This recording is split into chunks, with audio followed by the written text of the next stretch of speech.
Question में आपसे क्या कह रहा है, वायुमंडल में तापमान की सामान्य पतन दर है, कितनी सामान्य पतन दर है, 6.5 डिग्री सेल्सियस पर किलोमीटर। इसका मतलब समझे, जैसे कि मान लो कि ये हमारा अर्थ है, तो ये हमारा वायुमंडल है, स्पेस।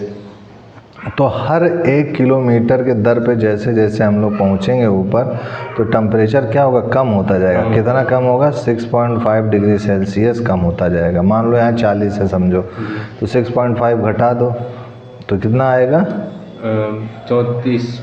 33.5 आएगा। 33.5 यहाँ मिलेगा। वैसे फिर घटा दो, फिर ऐसे घटाते जाओ, तो हर एक समय ऐसा आएगा कि ऊपर पहुँचेंगे तो 0 डिग्री सेल्सियस हो जाएगा, यानी बहुत ठंड हो जाती है। अब देखो आगे आपसे क्या कह रहे हैं कि क्षोभ मंडल को वायुमंडल की सबसे महत्वपूर्ण परत कहा जाता है। क्षोभ मंडल में प्रति 165 मीटर की ऊंचाई पर 1 डिग्री सेल्सियस पर ताप घटता है तथा प्रत्येक किलोमीटर की ऊंचाई पर तापमान में औसतन 6.5 डिग्री सेल्सियस की कमी आती है। इसे ही सामान्य तापपतन दर कहते हैं। नेक्स्ट क्वेश्चन आपसे क्या कह रहे हैं, 1919 से 1920 के दौरान दरभंगा राज्य में किसान आंदोलन का नेता कौन था? तो स्वामी विद्यानंद थे। जून 1919 ईस्वी में मधुबनी जिला के किसानों को दरभंगा राज्य के विरुद्ध आंदोलन के लिए स्वामी विद्यानंद के नाम से विख्यात विभू शरण प्रसाद ने संगठित किया। लगान वसूली के अत्याचार के विरोध और जंगल से फल और लकड़ी प्राप्त करने के अधिकार इस आंदोलन की मुख्य विशेषता थी। नेक्स्ट देखो क्या आपसे कह रहे हैं, change the following sentences from active to passive voice. Active से पैसिव वॉइस की ओर बदलना है। We have to pick the fruit very early in the morning otherwise we can not get to the market in time. तो इसमें active से passive में बदलना, तो fruit has to be pick, समय ना बर्बाद करके हम लोग सीधे एक्सप्लेनेशन को देखते हैं और आगे बढ़ते हैं। तो यहाँ पर देखिए आपका सी ऑप्शन सही है, fruit has to be picked very early otherwise it can not be got to the market. दिया गया वाक्य active of have has had plus objective, इसका पैसिव स्ट्रक्चर निम्नवत है, subject plus have has had plus to plus verb third plus other word. Fruit has to be picked very early otherwise it can not be got to the markets. Next question आपके लिए है, यदि 6 व्यक्ति 24 दिन में 36 एकड़ फसल की कटाई करते हैं, 6 आदमी हैं जो कि 24 दिन में 36 एकड़ फसल की कटाई करते हैं, तो 12 व्यक्ति 18 दिन में कितने एकड़ फसल की कटाई करेंगे? तो एकदम सिंपली है फॉर्मूला M1P1/W1 M2P2/W2। तो यहाँ पर 6 गुणे 24 यानी पर्सन जितना दिन लगा, जितने व्यक्ति हैं इन दोनों का गुणा किया और जितना एकड़ ज़मीन है तो 36। यहाँ पर ये W2 निकालना है, 12 और 18 दिए हुए हैं, 12 आदमी और 18 दिन है, तो इनको रखा गया, सॉल्व किया गया तो 54 एकड़, यानी 12 आदमी 18 दिन में 54 एकड़ जमीन कटाई कर लेंगे। अब देखो नेक्स्ट आपसे क्या कह रहा है क्वेश्चन में, जरा पढ़िए। क्यूनिफॉर्म शब्दावली का संबंध है। हाँ, क्यूनिफॉर्म शब्दावली का कौन सा संबंध है आपका? यह एक अंकन लिपि है जिसको क्यूनिफॉर्म लिपि या किलाक्षर से भी जानते हैं। यह लिपि विश्व में लिखने की प्राचीनतम लिपि में से एक है। इस लिपि का विकास मेसोपोटामिया एवं बेबीलोनिया की प्राचीन सभ्य जातियों ने किया था। नेक्स्ट क्वेश्चन देखो क्या कह रहा है, जरा पढ़िए। भारत की विदेश नीति आधारित है। भारत की विदेश नीति किस पर आधारित है? तो ये आपकी गुट निरपेक्षता की नीति पर आधारित है, ठीक है ना। भारत की विदेश नीति गुट निरपेक्षता की नीति पर आधारित है, क्योंकि भारत किसी एक गुट में शामिल ना होकर अपने राष्ट्र हित को सर्वोपरि रखता है, ठीक है। गुटबाजी नहीं करता है भारत विदेश जाके, जबकि भारत के लोग अधिकतर गुटबाजी करते हैं। नेक्स्ट क्वेश्चन देखो आपसे क्या कह रहा है, स्पिनिंग जेनी की खोज किसने की? तो स्पिनिंग जेनी की खोज किसने की? जेम्स हरग्रीव्स ने की। स्पिनिंग जेनी का आविष्कार जेम्स हरग्रीव्स ने 1770 में किया था, जिससे सूती धागे की मात्रा बढ़ाई जा सकती है। अब आगे कह रहे हैं EDTA एक क्या है? EDTA एक क्या है? एक हेक्साडेंटेट। EDTA का एक उदाहरण है, एक दंतीय लिगेंड है, मतलब ये सिंगल लिगेंड है, ये चीज़ ध्यान रखना। फिर कह रहे हैं मीराबाई का जन्म हुआ था। मीराबाई का जन्म तो सबको पता है, कहाँ हुआ था? राजस्थान में हुआ था। कब हुआ था? कुड़की गांव में 1498 में हुआ था। अब आगे आते हैं, मंदार पर्वत बिहार के भागलपुर ज़िले में स्थित है। मंदार पर्वत बिहार के भागलपुर में बांका जिला में अवस्थित है। यह आदिवासी समाज की बहुत सुंदर जगह है। कितने प्रतिशत प्रति वर्ष की साधारण ब्याज दर पर ₹1800 की राशि 10 वर्ष में 2700 हो जाएगा। तो यहाँ हाँ एकदम सही। तो यही ब्याज है, ये सब मैं लगाता हूँ। तो यहाँ पर देखो साधारण ब्याज क्या हो गया आपका कि जितना है आपका उसमें जो हाँ उसमें से 1800 घटा दिया। तो PRT/100 इक्वल टू आपका 900, यह है 900। ये क्या है आपका सिंपल इंटरेस्ट है ना। तो सिंपल इंटरेस्ट बराबर इतना होगा। इनको सॉल्व किया तो R जो है 5% आ गया। तो समझ में आ रहा होगा? तब समझ में आ रहा, तब सही है। देखो नेक्स्ट क्वेश्चन में आपसे कह रहा, पहले एक खाली टैंक को 8 घंटे में भर सकता है और पाइप भी एक पूरे भरे हुए टैंक को 12 घंटे में खाली कर सकता है। यदि दोनों पाइप एक साथ खोल दिए जाए तो खाली टैंक को भरने में कितना समय लगेगा? एक जो है A है जो कि टैंक को 8 घंटे में भर सकता है और जो B टैंक है वो 12 घंटे में खाली कर सकता है। तो 1/8 माइनस 1/12 है। इनको सॉल्व कर दो, जो आएगा सॉल्व करने पे उतना घंटे में जो है आपका टंकी भर जाएगी। ठीक है ना, ये चीज़ ध्यान रखना, भूलना मत। माइनस करना 1/8 माइनस 1/12। अब देखो नेक्स्ट क्वेश्चन आपसे कह रहे हैं, किसी बात को अत्यधिक बढ़ाकर कहना वाक्यांश के लिए सही शब्द है। कौन से वाक्यांश के लिए? B अतिशयोक्ति। ये तो हर कोई अधिकतर बढ़ा चढ़ा के कहता है, भले किया कुछ ना हो, कहता कि मैंने ये किया वो किया, है ना, वही चीज़ है। वाक्यांश किसी बात को अत्यधिक बढ़ाकर कहना के लिए सही शब्द है अतिशयोक्ति। अतुलनीय जिसकी तुलना ना की जा सके, अवर्णनीय जिसका वर्णन ना हो सके, अनुमोदन किसी के मत ऑब्लिक कार्य पर सहमति प्रकट करना। मयूरभंज खनिज क्षेत्र स्थित है। कहाँ स्थित है ये? हाँ क्या नाम? उड़ीसा में। अब देखो कह रहे हैं मयूरभंज जिला भारत के उड़ीसा राज्य का एक जिला है। यह अनुसूचित जनजाति बहुल जिला है। संथाल और हो यहाँ की मुख्य जातियाँ हैं।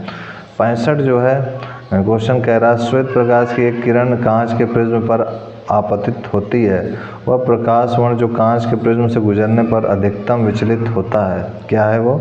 बैगनी। ठीक है। श्वेत प्रकाश का फैलाव या वर्ण विक्षेपण इसलिए होता है क्योंकि पारदर्शी माध्यम से गुजरते समय विभिन्न रंगों की रोशनी के अपवर्तन कोण भिन्न होते हैं। लाल रंग कम मुड़ता है और वर्णक्रम के ऊपरी भाग पर बनता है। बैगनी रंग अधिक मुड़ता है और वर्णक्रम के निचले भाग पर बनता है।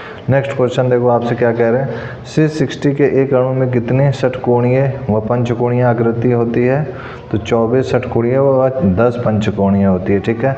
C60 याद रखना, 24 षटकोण और 10 पंचकोण, या ऐसे मतलब ऐसे, ये 24 होते हैं और ये पंचकोण इस टाइप से, ये आपके 20 होते हैं। यही है ना? हाँ, ये केमिस्ट्री का है ना सर? ये आपका हाँ केमिस्ट्री का ही है। C ऑप्शन में 24 है जबकि 20 लिख रहा है। C60 के एक परमाणु में 20 षटभुज है जबकि यहाँ 24 और तथा 12 पंचकोण होते हैं। और ध्यान रहे कि C60 के फुलरिन कहते हैं जिसकी संरचना फुटबॉल जैसी होती है। तो यहाँ पर जो है ये आपका ये A ऑप्शन सही होगा। तो ये जो है 20 होगा और ये आपका 12 होगा। तो ध्यान रखना ये C60 का है। C60 स्ट्रक्चर में हेक्सागन टाइप का 20 होता है और पेंटागन टाइप का 12 होता है। ठीक है। अब देखो नेक्स्ट क्वेश्चन आपसे क्या कह रहे हैं, दो कारें एक स्थान से एक समय पर एक ही दिशा में क्रमशः 70 किलोमीटर और 60 किलोमीटर घंटा की चाल से रवाना होती हैं। 6 घंटे बाद दोनों कारों के बीच की दूरी क्या होगी? तो एकदम सही है, दोनों कारें हैं, दोनों ही सेम दिशा में सेम ही तरीके से जा रही हैं। एक जो है 70 किलोमीटर है और एक 60 किलोमीटर प्रति घंटा से है। दोनों का क्या होगा 6 घंटे के बाद? तो 6 घंटे बाद ऐसे मल्टीप्लाई कर दो तो इससे क्या आ जाएगा? डिस्टेंस आ जाएगा। Speed equal to distance upon time. तो डिस्टेंस क्या हो जाएगा? Speed into time. तो ये 420 आ गया और ये 360 हो गया। इन दोनों को घटा दो यानी 60 किलोमीटर का डिफरेंस रहेगा दोनों के बीच में। यही आंसर हो गया। अब देखो नेक्स्ट क्वेश्चन आपसे क्या कह रहे हैं कि निम्न में से कौन सा कथन भारतीय संविधान की प्रस्तावना के संबंध से नहीं है? यह न्यायविद नहीं है। और दूसरा क्या कह रहे हैं, प्रस्तावना नहीं व्यवस्थापिका की शक्ति का स्रोत है। और ना ही उसकी शक्तियों का निषेध करती है। प्रस्तावना संविधान का भाग है। प्रस्तावना में अभी तक सिर्फ 2 बार ही संशोधन किया गया। तो डी वाला सही, भारतीय संविधान के अंतर्गत अभी तक 1 बार संशोधन किया गया था, जिसमें 3 नए शब्द समाजवादी, धर्मनिरपेक्ष और अखंडता को जोड़ा गया था। ये हो गया आपका डी वाला आंसर सही है। फिर अब देखो नेक्स्ट आपसे कह रहे हैं हिंद महासागर में अमेरिकी नौसेना अड्डा स्थित है। कहाँ स्थित है भाई? तो ये है डियोगा गार्सिया में स्थित है। डियोगा गार्सिया पर अमेरिका ब्रिटेन का संयुक्त सैन्य अड्डा क्षेत्रीय एवं वैश्विक शांति तथा सुरक्षा को बरकरार रखने में महत्वपूर्ण भूमिका निभाता है। नेक्स्ट क्वेश्चन आपसे करें choose the appropriate modal and fill in the blanks. तो इसमें क्या होगा आपका may the train arrive so soon, यह आपका आंसर हो जाएगा। मानव त्वचा का अध्ययन करने वाले विज्ञान की शाखा कहलाती है, क्या कहलाती है? बायोकेमिस्ट्री कहलाती है। डेर्मेटोलॉजी त्वचा विज्ञान चिकित्सा शास्त्र की एक शाखा है जो त्वचा, नाखून, बाल और इसके रोगों के अध्ययन से संबंधित है। इसके बाद देखो एक क्वेश्चन है, इसको सॉल्व करके दिखा देते हैं। यहाँ आपसे कह रहा है क्वेश्चन में कि sine theta plus cos theta आपका क्या है? पी है। ये लिख दिया मैंने, sine theta plus cos theta ये क्या है? पी है। तो आपसे कह रहा है बताइए, अच्छा, तथा सेक थीटा और कोसेक थीटा, यानी सेक थीटा और प्लस कोसेक थीटा यह क्या है आपका? क्यू है। तो आपसे कह रहा है तो बताइए क्यू पी स्क्वायर माइनस 1 की वैल्यू क्या होगी? ये चीज़ पूछ रहा है आपसे, ठीक है। तो आइए इसको हम लोग करते हैं। तो यहाँ पर क्यू की वैल्यू तो ये वैसे लिख देंगे हम लोग, sec theta plus cosec theta, और ये पी स्क्वायर माइनस 1 है, इसको लिख देंगे यानी sine theta plus cos theta का होल स्क्वायर माइनस 1, ठीक है। अब इसको सॉल्व करते हैं। तो ये इसको साइन कॉस में बदल लेते हैं, ये हो जाएगा कॉस, ये हो जाएगा साइन और साइन थीटा है ये। अब उसके बाद इसको एक्सपेंड करेंगे तो sine square theta plus cos square theta plus 2 sine theta cos theta, है ना, -1। ये हो गया, ये गया काम से। अब इसको एलसीएम लेंगे, सॉल्व करेंगे तो हो जाएगा sine theta plus cos theta upon sine theta cos theta, और इधर से करेंगे तो 2 साइन थीटा कॉस थीटा हो गया -1, है ना जी। ये गया काम से। तो ये क्या आ गया? 2 ब्रैकेट में sine theta plus cos theta, और ये क्या है? पी है, तो 2p हो गया। यानी इसको सॉल्व करने पे क्या आएगा? 2p आएगा। यही हमारा आंसर हो गया। अब देखिए नेक्स्ट क्वेश्चन 72 के बाद आते हैं 73 पर कि निम्नलिखित नदियों में से कौन सी नदी अफ्रीका महाद्वीप में स्थित नहीं है? तो कौन सी नदी स्थित नहीं है? हडसन स्थित नहीं है। हडसन नदी संयुक्त राज्य अमेरिका के न्यूयॉर्क प्रांत के पूर्वी हिस्से में बहने वाली एक नदी है। इस नदी का नाम इसको खोजने वाले हेनरी हडसन के नाम पर पड़ा है। रॉकेट किसके संरक्षण के सिद्धांत पर कार्य करता है? तो रॉकेट जो है आपका किसके सिद्धांत पर कार्य करता है? रेखीय संवेग के। जब रॉकेट को प्रक्षेपण तल से प्रक्षेपित किया जाता है तब दहन कक्ष में ईंधन के जलने से उत्पन्न गैस से तेजी से नीचे की ओर बाहर निकलते हैं। अतः संवेग संरक्षण के नियम से रॉकेट ऊपर की ओर गति करता है। तो इसमें क्या होगा? अतः संवेग संरक्षण के नियम से रॉकेट, भाई कंजर्वेशन ऑफ से, हाँ, तो इसमें सी वाला है रेखीय संवेग, ठीक है ना। और जब रॉकेट को प्रक्षेपण तल से प्रक्षेपित किया जाता है तब दहन कक्ष में ईंधन में के जलने से उत्पन्न गैस तेजी से नीचे की ओर और बाहर निकलती है ना, रेखीय स्टेटमेंट। हाँ, अब देखो आगे बढ़ते हैं हम लोग। निम्न में से कौन सा एक रूपांतरित तना है? तो कौन सा रूपांतरित तना है आपका? आलू, ठीक है ना जी। आलू रूपांतरित तना है। आलू का तना भाग खाया जाता है। आलू वनस्पति विज्ञान की दृष्टि में एक तना है। इसका उद्गम स्थान दक्षिण अमेरिका का पेरू है। यह गेहूं, धान तथा मक्का के बाद सबसे ज़्यादा उगाई जाने वाली फसल है। सच में इंडिया में बहुत लोग आलू खा के आलू की तरह हो भी गए हैं। देखो यहाँ पर ये आपका क्वेश्चन है, इसको अगर सिंप्लीफाई करोगे तो 54 - 2 और ब्रैकेट में 20 + 12 डिवाइडेड बाई 4 × 3 - 1 × 2 + 10 है। तो बॉड मास नियम लगाओगे इसमें। बॉड मास नियम के अनुसार इसमें क्या करोगे? सबसे पहले ये डिवाइड करोगे ना, ये डिवाइड करोगे, ये डिवाइड वाला। तो ये देखो डिवाइड किया तो 4 और 12 को डिवाइड किया तो ये 3 आ गया। अब बॉड मास में अभी 3 है और देखते हैं, पहले इस ब्रैकेट को सॉल्व करना होगा हमको। तो ये 3 × 3 = 9 हो गया, 9 - 2 7 हो गया, 20 और 7 27 दूगुने 2 54 हो गया, 54 कट गया, 10 आंसर आ गया। ठीक है, अब देखो नेक्स्ट क्वेश्चन कह रहा है लोक लेखा समिति अपनी रिपोर्ट प्रस्तुत करती है। क्या रिपोर्ट प्रस्तुत करती है ये कि बी वाला लोकसभा के स्पीकर को प्रस्तुत करती है। लोक लेखा समिति अपनी रिपोर्ट लोकसभा अध्यक्ष स्पीकर को प्रस्तुत करती है। यह सदन की सबसे पुरानी समिति है जो भारत सरकार के खर्चे की लेखा परीक्षा करती है। नेक्स्ट आपसे कह रहे हैं 2 मीटर भुजा वाले घन बॉक्स में 5 सेंटीमीटर भुजा वाले कितने घन रखे जा सकते हैं। ठीक है, 2 मीटर घन भुजा वाले बॉक्स में 5 सेंटीमीटर भुजा वाले कितने घन रखे जा सकते हैं, ये आपसे पूछ रहा है। तो इसको समझ लो थोड़ा सा। अरे बॉक्स का आयतन वॉल्यूम निकाल लो, फिर छोटे घनों का आयतन निकाल लो, 125 डिवाइड कर दो। डिवाइड करने के बाद ये मीटर है सेंटीमीटर, तो इसको भी मीटर में बदल लो, या फिर इसको सेंटीमीटर में बदल लो। तो इसको सेंटीमीटर में बदलेंगे तो 100 की पावर 3 हो जाएगी, क्योंकि 1 मीटर बराबर 100 सेंटीमीटर, तो 100 की पावर 3। इसको सॉल्व करेंगे तो इतने चीज़ें रखी जा सकती हैं, 64,000। ठीक है, समझ में आया? हाँ समझ में। अब देखो नेक्स्ट क्वेश्चन आपसे कह रहे हैं चांद का मुंह टेढ़ा है। चांद का मुंह टेढ़ा है, ये किसने लेखक ने लिखा है? मुक्तिबोध। चांद का मुंह टेढ़ा के रचनाकार गजानन माधव मुक्तिबोध आता विकल्प सी सही है। तुम्हारा दोस्त भी तो कवि है ना, वो भी तो ऐसे बनाता रहता है ना कोई ना कोई। देखो नेक्स्ट है आपके केचुए में क्लेटलम खंड होते हैं। क्लेटलम खंड कितने होते हैं केचुए में?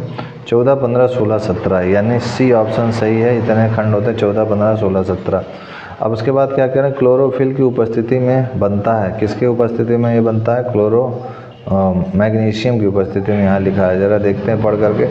क्लोरोफिल हरे रंग का वर्णक है। इनका संश्लेषण पौधे में सूर्य प्रकाश द्वारा होता है। इसका गठन कार्बन, ऑक्सीजन, नाइट्रोजन तथा मैग्नीशियम तत्वों से होता है। मैग्नीशियम तत्वों से होता है। नेक्स्ट आपसे कह रहे हैं प्रकाशानुवर्तन फोटोट्रोपिज्म में जुड़े हुए हार्मोन हैं। कौन से जुड़े हुए हार्मोन है? ऑक्सिन। इसकी खोज 1880 में डार्विन ने की थी। इसका सबसे अधिक निर्माण वृद्धि सिरों के शीर्ष पर होता है। इसके प्रभाव से केवल अग्नकलिका में वृद्धि होती है। यह प्रकाश अनुवर्तन में सहायक होते हैं। नेक्स्ट आपसे कह रहे हैं choose the appropriate one word utilization. A man whose wife is dead, उसे क्या कहेंगे? एक आदमी जिसकी पत्नी मर गई हो, उसे क्या कहेंगे? विडोवर। विधुर उसे बोलेंगे। ठीक है ना, विडोवर। पति मर गया तो विधवा, पत्नी मर गई तो विधुर कहेंगे उसे। ठीक है ना।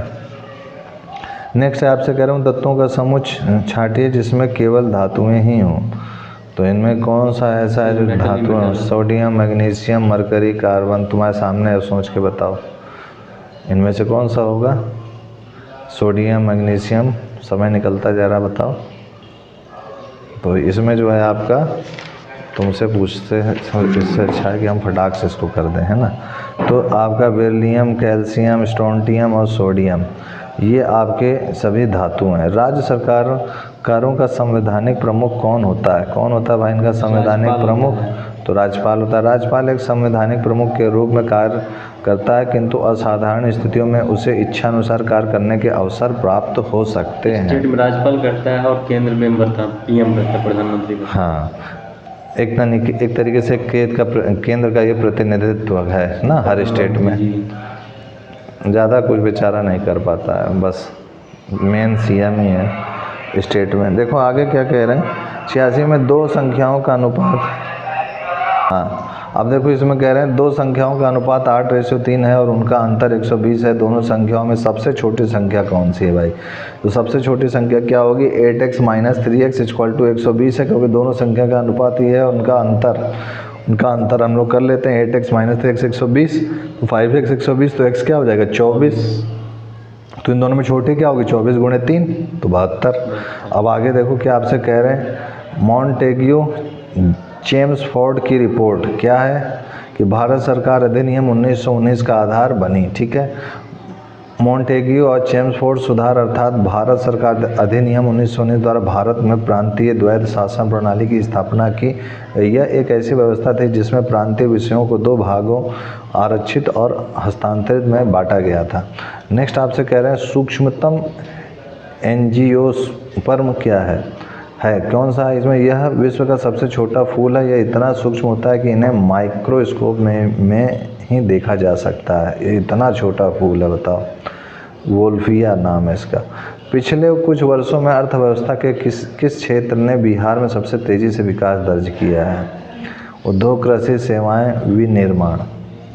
तो डी वाला विनिर्माण में, ठीक है। कह रहे हैं आपसे प्राकृतिक संसाधनों को संशोधित करके अधिक उपयोगी एवं मूल्यवान वस्तुओं में बदलना विनिर्माण कहलाता है। आनुवांशिकता का जनक है कौन है भाई? ये पिछला भी रिपीटेड है, ये है आपका गेर्गर मेंडल ने।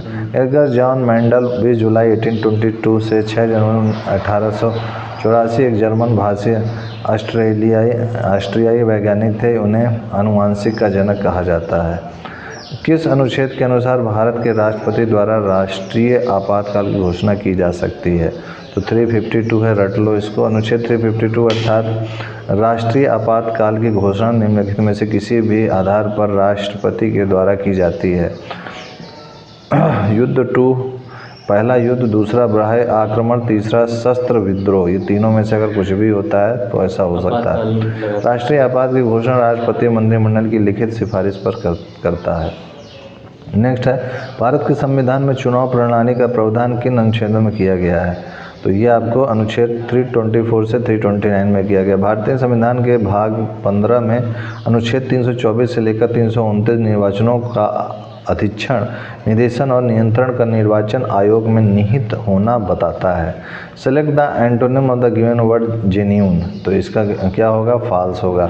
झूठा, कृत्रिम। जेन्यून वास्तविक, विशुद्ध का अपोजिट है। Select the correctly spelled word. तो इसमें करेक्टली स्पेल्ड वर्ड क्या है? अल्टरेशन। संशोधन की स्पेलिंग वर्तनी सही है, ठीक है ना, अल्टरेशन, भूलना मत, ALTERATION। नेक्स्ट आपसे कह रहे हैं 2500 अंकित मूल्य वाली एक शर्ट 2200 में मिल रही है, कितने प्रतिशत की छूट प्रदान की गई है?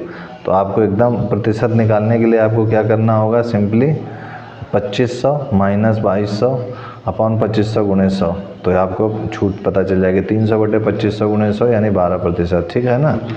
अब आगे आपसे क्या कह रहे हैं?